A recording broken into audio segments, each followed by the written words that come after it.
guys, welcome back to my channel. So in the last video, a lot of you are interested on how I farm gold, so let me present to you the low investment gold farming strategy. Meet my new best friend, Einher, and soon to be your best friend too. As you can see, this strategy can help you get so much gold in T16 just like that. If you're interested, let's get into this strategy. Now, the Scarabs we're using are all very cheap. We are running the Titanic Scarab at 1 chaos each. Titanic Scarab of Legend are about 3 chaos each. 2 Bestiary Scarab of the Herd, which are a little more than 3 chaos. The last Scarab is flexible, but I choose to run Bestiary Scarab of Duplicating since we're farming Beast anyway. And they're a little bit less than 2 chaos each, so the total cost of Scarab per map is only about 9 chaos. The strategy farm Glacier map, which is one of the best map for gold farming due to the 8 goatmen at the end of the map that spawn before the boss, which count as unique monster and they will drop a tons of gold. So traditionally, the barrier of entry to a Titanic Scarab and Titanic Scarab of Legend farm is pretty high, because you basically get one shot by the boss with all the buff he gets. However, in my setup, you will get on average 75% free quantity and rarity, 30% less damage taken from the boss and the goatmens. Most importantly, depends on the map, you will get 40,000 to 60,000 gold per map. Also, the investment is extremely cheap, so it's easy to set it up and run. I'll quickly show you the Atlas tree if you just want to copy it. If you want a detailed explanation, check out the timestamp in the description below. Okay, so let me take these Scarabs and some map here to show you how I set up a map device. So for the map device, I'm running Domination, which adds a lot of monsters to the map and give you a lot of power to help kill the boss. So here we are at the Menagerie. Now I'll use these 2 tabs here to track the currency gain on Wealthy Exile. My Menagerie, as you can see here, is empty because we'll be doing some beast farming, so I cleaned it up earlier. Anyway, so I'll have a section showing you how I sell beasts, and trust me, they are not as hard as people think. Now, we'll get to the showcase. I'll show briefly the first map, and explain on how to maximize your profits with some rules to keep in mind. This is the first of the 50 maps that I'll run, and as you can see, my gold is at 0 right now. We're going to find and make sure to kill every single beast on the map. Now, we are taking the Deadly Prey node, so the beasts have a 50% chance to break out, and when it does, you have to kill it again. Traditionally, this will add a lot of time to your maps and seemingly is not worth to takes. However, in our case here, for each of the time that beast breaks out, you will get a stack of Hunter's Cunning buff, which is precisely what we want. I'll get into the details later in the Atlas explanation, but that's all you should know for now. One small thing is that the map boss does a lot of physical damage from the Leap Slam. So if you're planning to tank the slam, do not take the Eldritch mod that give boss physical damage gain as any elemental damage. So all the shrines are available in the second half of the map, which is very convenient. Now, you don't take any of the shrines and save them for the boss room, especially if your build is weaker. You'll have to backtrack a bit, but occasionally you'll get the covetous shrine, which will stack more quantity and rarity on you as well. We're stacking all those quantity and rarity for one big loot explosion in the boss room. Okay, so as you can see, we're taking ritual, but we're not running it. Now, I only pop the ritual on these 2 occasions. First is when it's a nameless shrines, which will guarantee to get an audience with the king, which is worth about 80 chaos. Second is when the rituals spawn in the boss room. The rule is simple. If there's 1 boss in the boss room, I do the 2 rituals. And if there's 2 bosses in the boss room, I clear and backtrack all 4 rituals. There's a diminishing returns for the monster when it appears again in the ritual. So to be honest, it's optional. But at least you should clear 2 rituals because it still drop great loots from all our quantity and rarity. So as you can see, we're easily able to tank 2 bosses with 23 stacks of Hunter's Cunning. And I could swap Ring to kill them faster, but I want to kind of showcase how amazing this buff is. Einherjar also provides you with a buff as well if your build needs sustain. We had 2 bosses in the boss room, and I have a lot of Hunter's Cunning stacks. So I decided to backtrack and clear all 4 rituals here. These maps are like the jackpot map because you will get so much value out of the map just by backtracking a little bit.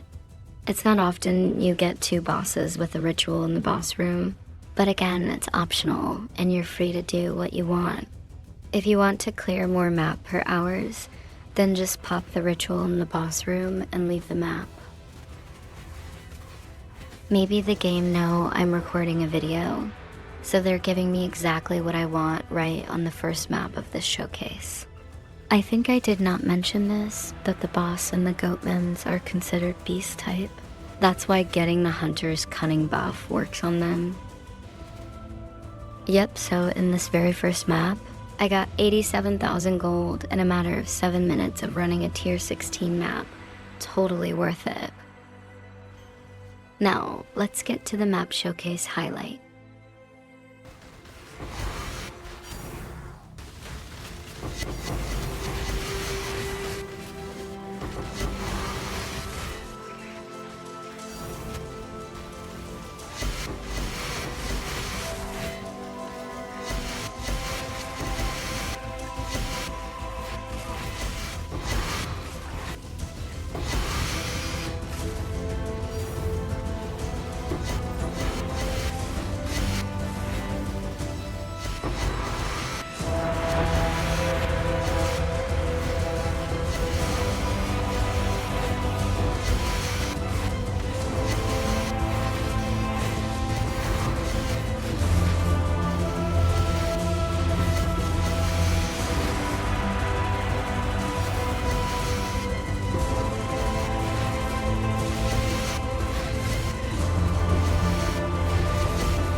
Okay, so this is a map where I actually made over 100,000 gold.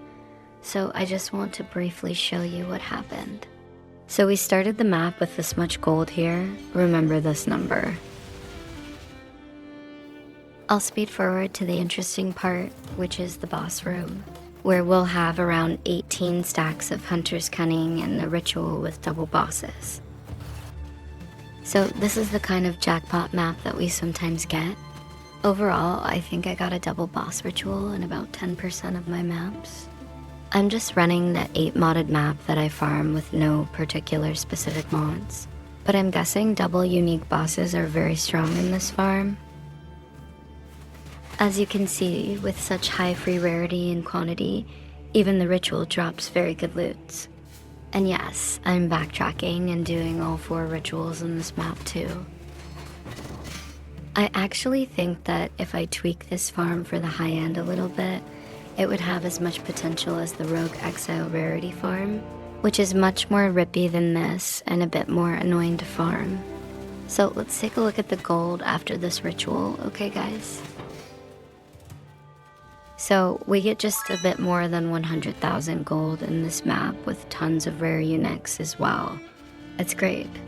Now I'll show you how I clean up my Menagerie as well, since it does get full after about 28 maps, as it can only store it up to 1,000 beasts. And we're running the Scarab of duplicating, so it gets filled up very fast. First, you're going to buy a bunch of this bestiary orb for 1 chaos each. Now, open the last tab of the Menagerie, which is the captured beasts. Then use the 3 delete beast rejexes, filter all the beasts that are low value. Then we're going to delete them all by holding Control and left click. Please check out the description for the rejexes. This process can take up to 5 to 10 minutes. So have something to watch on your second monitor is recommended, like my others videos. Next, we're going to use Regex to take the good beast out. Some of these beasts goes for more than 1 divine and they sell almost instantly. Now, last step is optional, which is taking the yellow rare beasts out. They goes for about 3 divines per 60 yellow beasts, so that's 120 clicks.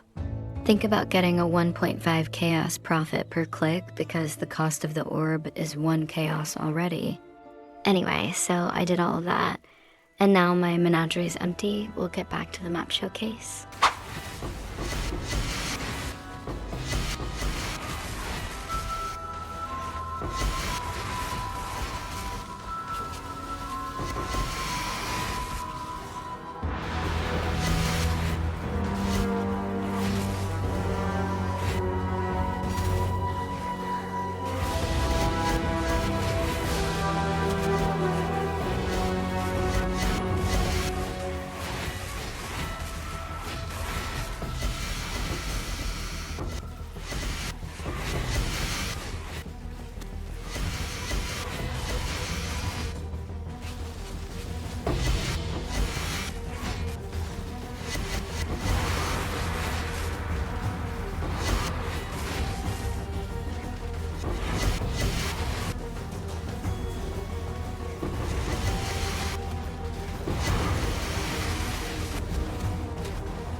Welcome back, guys.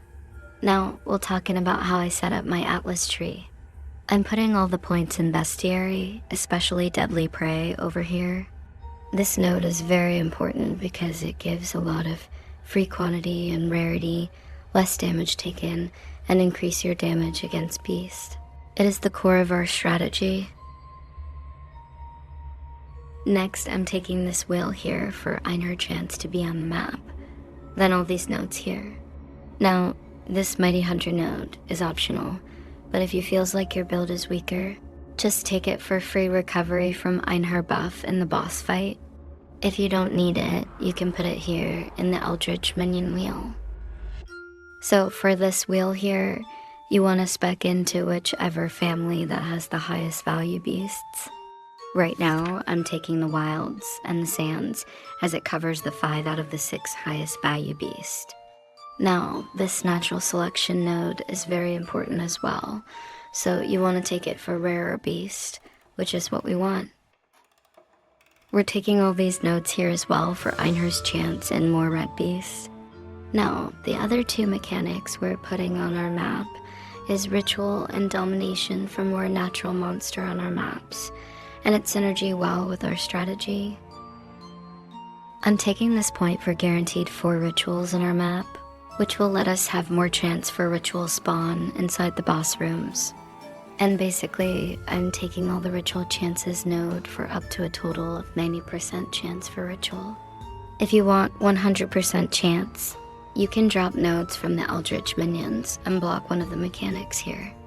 This will put our ritual chance at 92%, and since ritual is an encounter, it has a base chance of 8%, which would then put our ritual chance at 100%. I'm also taking some Scarab nodes and all the implicit map modifier to help juice up the drops in our map. Also, this invasive adversaries node is pretty good as it gets more deluxe monster in our map.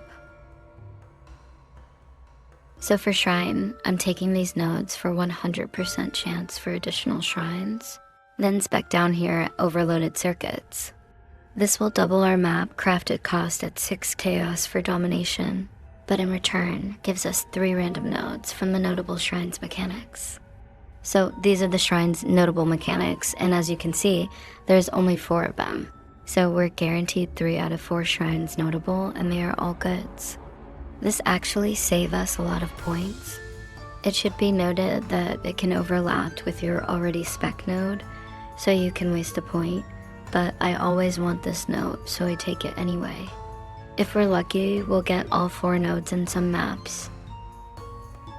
So I think that's pretty much cover all the points. Now let's talk how and why the strategy works, and what are some of the variations that you can try out. First, we have the Titanic Scarab and the Titanic Scarab of Legend, which is the cookie cutter in any of the rarity Unix farm. Mainly Rogue Exile and Atlas Boss, which are harder and with higher investment. In this strategy, we don't juice our map with Unix Monster, and we only have the Unix in the boss room. Which is why we choose 2 Bestiary Scarab of the Herd for more beast in our map. More beasts mean more chances for beasts to break out, and more breakout means more Hunter's Cunning stack, which boost our rarity and quantity higher, which in turn boosts the loots in the boss room. The last slot is flexible, which I choose the Duplicating Scarab for more profit from beasts. Other options that I think is good is Harvest of Doubling or Cornucopia, which if you spec in Harvest can be quite profitable, and Harvest Monster are all beasts as well, which will drop gold. The actual stacks does not increase the life force, however, so there's that. We could also maximize our gold by running Scarab of Nemesis, which juice up the rare monster, and Einhar adds so many packs of rares to our maps. Their drops are also scale with our quantity and rarity as well. With that being said, let's talk about the profit and the loots. First, after 50 maps, we get about 2,800,000 gold, which equal to roughly 56,000 per map. I think it's really good for a T16 map strategy with a low investment cost. To run this strategy, you should have 2 quad tab ready, 1 for loots and 1 for beast just like this. The beast will eventually sell, even the rare beast, because now people can search for bulk on the trade website. Here's the wealthy exile of the 2 quad tab I used. As you can see, the majority of our profit does come from beasts. Here, I'll filter out the good beast, and they're estimated to be about 27 divines. The rest of the beasts are all rare, and they sell in bulk for about 3 divines per 60 beasts. I calculated all the yellow beasts I have, and they come out total to be more or less around 420, so that means I have about 21 divines and rare beasts. Minus the cost to get those 420 beasts, we get about 17 divines and profits, more or less. Next, for raw currency, I will just count the 3 divines raw drops we get, since I'm not really selling the rest. The fragments looks correct, so it's about 5.5 divines. For the map tabs, I'm only calculating the T17 map drops, which is about 5.5 divines also. We did have a few divine beauty drops since I scryed over from Underground Sea map, so we'll count those as well, and that's around 3.6 divines. For Scarabs, we counting only the one that will sell, and that's about 6.3 divines.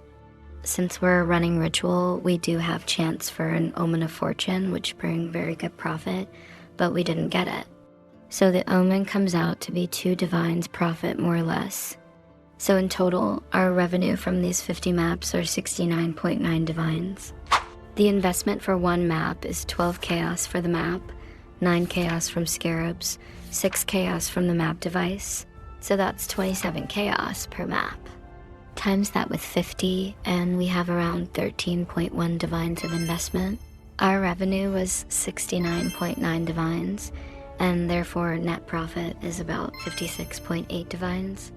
Not bad for a strategy that focus on farming gold, and that I'm not counting the T0 and T1 unique drops, which we did get a Ralakesh boots. So with that, we'll come to the end of the video. Thank you so much for watching. I put a lot of work into making the video, so please consider to like, subscribe, and comments on what you would like to see next. I did not expect the channel to grow so fast, and I'm very thankful for your support. I'm looking forward to see you in the next video, and bye now.